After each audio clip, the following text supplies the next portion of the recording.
বাংলাদেশ জামাত ইসলামীর উদ্যোগে আজকে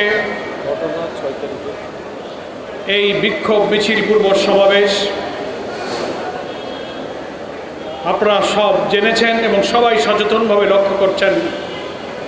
গতকালকে বগুড়া এবং শেরপুরে অনুষ্ঠিত দুইটি আসনের উপনির্বাচনে নির্লজ্জভাবে কেন্দ্র দখল, ভোট ডাকাতি, জোর করে ব্যালটে সিল মারা, জাল ভোট দেওয়া এবং আমাদের দলের নেতা কর্মীদের উপর নৃশংসভাবে হামলা আক্রমণ করে অনেক লোককে তারা আহত করেছে। একজন মুমূর্ষু অবস্থায় এখন হসপিটালে তারা সময় কাটাচ্ছে। গতকাল প্রেস ব্রিফিং করে নির্বাচন চলাকালে দুপুর 12টা পর্যন্ত সমস্ত অনিয়মের প্রতিবাদ জানিয়েছি। প্রধান নির্বাচন কমিশনের দপ্তরে লিখিতভাবে অভিযোগ জানিয়েছি। আমাদের প্রিয় নেতা, জাতীয় সংসদে বিরোধী দলীয় নেতা আমিরে জামাত জাতীয় সংসদে তার প্রতিবাদ করেছেন, অধিবেশন শেষে সাংবাদিকদেরকে বলেছেন।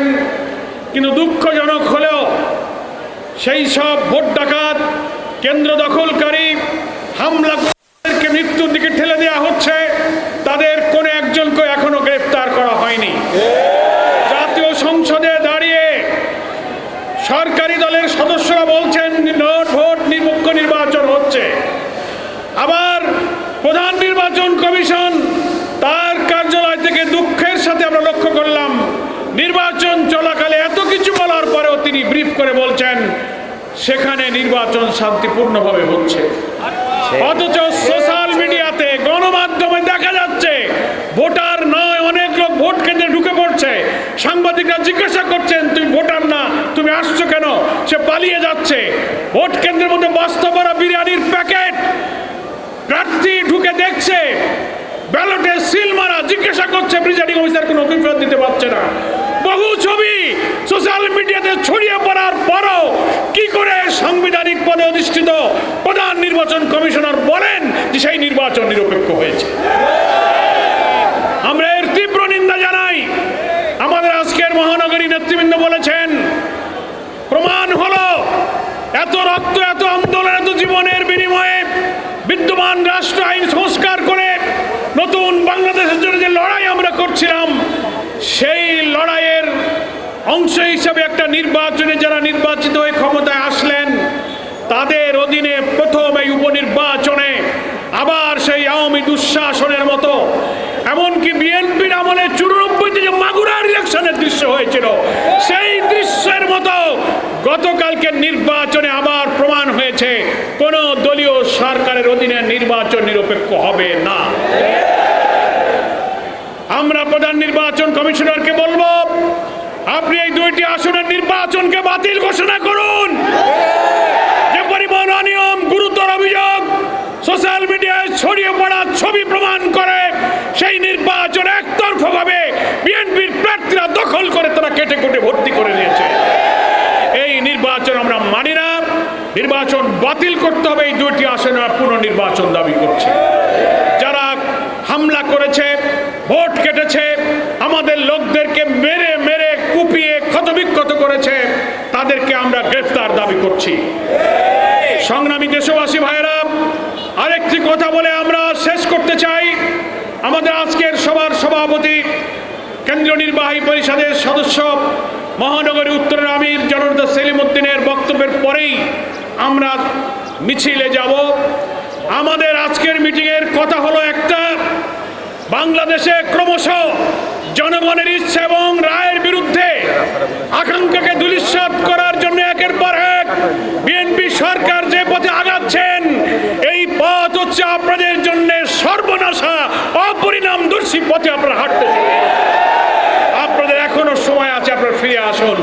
আপনারা জাতীয় সংসদের যে সমস্ত মন্ত্রীরা বই পুস্তক, সংবিধান আর বই পুস্তক উঁচিয়ে বলছেন আমরা জুলাই সনদ সব অক্ষরে অক্ষরে মানব, আবার গণভোট বাতিল করার জন্য সংসদ অর্ডিন্যান্সকে আপনারা সেখানে পাস করতেছেন। আপনারা সংবিধান সংস্কার আদেশ রাষ্ট্রপতির মানেন না, সংবিধান সংস্কার পরিষদ মানেন না, গণভোট এবং তার ফলাফল মানেন না।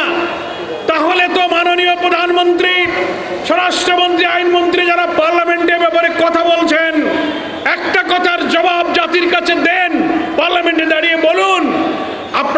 গণভোটে হার পক্ষে ভোট দিতে বলেছিলেন, জনগণ, আমরাও তো বলেছিলাম জনগণ 5 কোটি ভোট দিয়েছে। বর্তমান প্রধানমন্ত্রী নির্বাচনের আগে শহীদ আবু সাইদের কবর জিয়ারতে গিয়ে যে বলেছিলেন যে হ্যাঁ আপনারা গণভোটে হার পক্ষে ভোট দেন, আমরা বিশ্বাস করি প্রধানমন্ত্রী নিজেই যেহেতু হার পক্ষে ভোট দিতে বলেছিলেন, তাহলে প্রধানমন্ত্রী নিজেও হার পক্ষে ভোট দিয়েছেন। হার পক্ষে ভোট দেওয়ার অর্থ হলো 84টি ঐক্যমতের জুলাই সনদের পক্ষে আপনি ভোট দিয়েছেন, সমস্ত সাংবিধানিক সংস্কারের পক্ষে আপনি ভোট দিয়েছেন। স্বরাষ্ট্রমন্ত্রী যদি আপনি হার পক্ষে ভোট দিয়ে থাকেন তাহলে আপনি জুলাই সনদের পক্ষে ভোট দিয়েছেন। গণভোটের ব্যালটে কোনো নোট অফ ডিসেন্ট ছিল না, সমস্ত সংস্কারের বিষয়গুলো গণভোটে ছিল। 5 কোটি মানুষ ভোট দিয়ে আপনাদের নোট অফ ডিসেন্টকে বাতিল করে খারিজ করে দিয়েছে। আপনারা পেয়েছেন 50-51 বার ভোট, আর গণভোটে জুলাই সনদের পক্ষে দিয়েছে 70 ভাগ ভোট। একটা বৈঠকে একটা ভোটে যারা বেশি ভোট পায় তারাই বিজয়ী হয়, যারা কম পায় তারাই পরাজিত হয়। 50-এর কাছে 70 বিজয়ী হয়েছে। বিজয়ী যারা হয় তাদের সিদ্ধান্তই চূড়ান্ত হয়। আপনারা 8-10টা পয়েন্টে নোট অফ ডিসেন্ট যদি দিয়েও থাকেন, সেইটা ঐক্যমত্য কমিশন গণভোটের ব্যালটে অন্তর্ভুক্ত করে নাই। জনগণ ভোট দিয়েছে যে নোট অফ ডিসেন্ট ছাড়াই 84টি ঐক্যমত, 47টি সাংবিধানিক সংস্কারের প্রত্যেকটি জিনিসের পক্ষে 5 কোটি মানুষ ভোট দিয়ে হাকে জয়যুক্ত করেছে।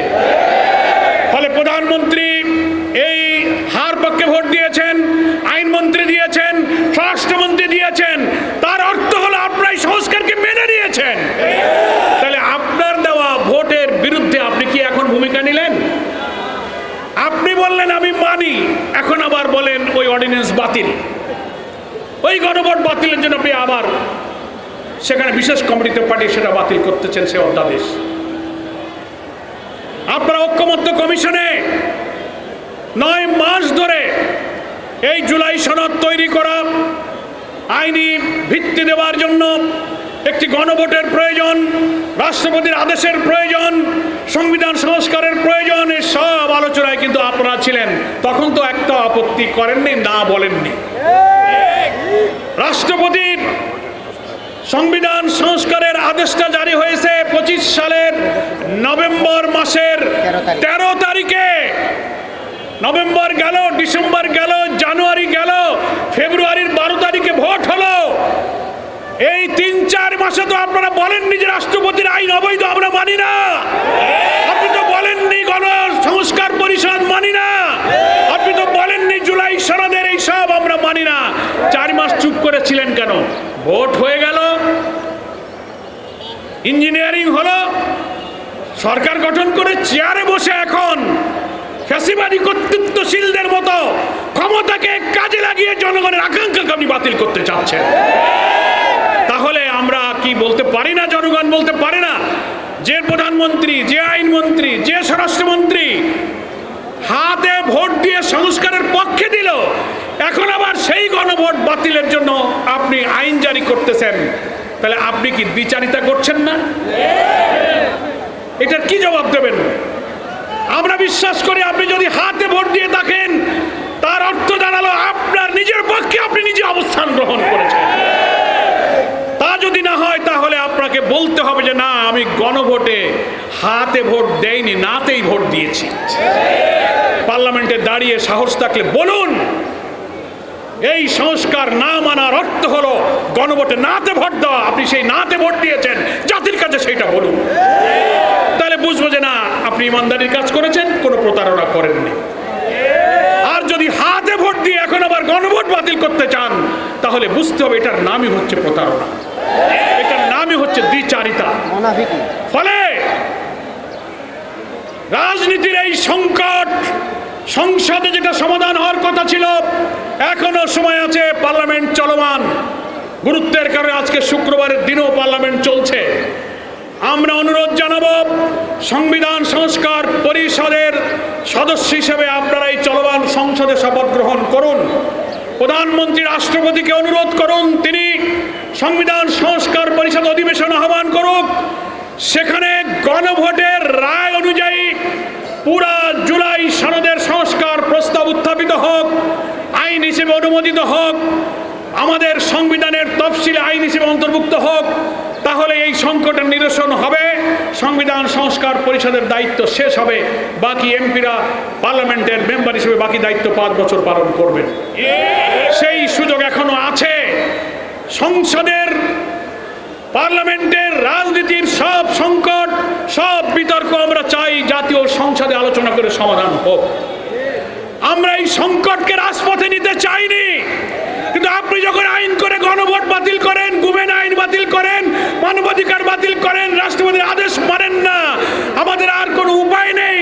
জনগণ আমাদেরকে ভোট দিয়ে 5 কোটি ভোট দিয়ে জুলাই সনদের যে রায় দিয়েছে, সেই জনগণের কাছে যাওয়া ছাড়া আমাদের কোনো পথ নাই। তাই 11 দলীয় ঐক্যের পক্ষ থেকে গতকাল 9 তারিখ থেকে 1 সপ্তাহ গণসংযোগ অভিযান, প্রচারপত্র বিলি, মহানগরীতে বিক্ষোভ, জেলায় বিক্ষোভ, জাতীয় সেমিনার, জুলাই যোদ্ধাদের সাথে মত বিনিময়, অনেক কর্মসূচি ঘোষিত হয়েছে। এরপরে আবার 11 দলের শীর্ষ নেতারা বসবেন, একের পর এক কর্মসূচি আসবে। জনগণকে দুর্বার আন্দোলনের সাথে করে গণভোটের ফলাফল কার্যকর করা ছাড়া এই জাতির সামনে কোনো পথ খোলা নেই। এখন সংকট আপনারা তৈরি করেছেন, আপনাকেই সংকটের সমাধান করতে হবে। আপনি আসুন, এখনো জাতীয় সংসদে বিরোধী দলের সাথে বসুন। জুলাই সনদের অঙ্গীকার অনুযায়ী আপনারা হাতে যদি ভোট দিয়ে থাকেন, তো ভোটের যে ফলাফল, আমরা অন্য কিছু বলি না, আপনি যে হাতে ভোট দিয়েছেন সে ফলাফলই আপনি কার্যকর করুন। এটাই সংকটের সমাধান হবে। আর বগুড়া শেরপুরের কেন্দ্র দখল, মারামারি, হামলা, জাল ভোট, এর সাথে যুক্তদেরকে আপনি আইনের আওতায় আনুন। এই নির্বাচনের ফলাফল বাতিল করুন, এই 2টো আসনের নতুন নির্বাচনের তফসিল ঘোষণা করুন। আমি আজকের এই বিক্ষোভ পূর্ব সমাবেশে যারা সামিল হয়েছেন, বাংলাদেশ জামাত ইসলামীর পক্ষ থেকে সকলকে আন্তরিক অভিনন্দন, শুভেচ্ছা জানিয়ে আমি আমার বক্তব্য শেষ করছি। আল্লাহ হাফেজ। বাংলাদেশ জিন্দাবাদ, বাংলাদেশ জামাত ইসলামী জিন্দাবাদ।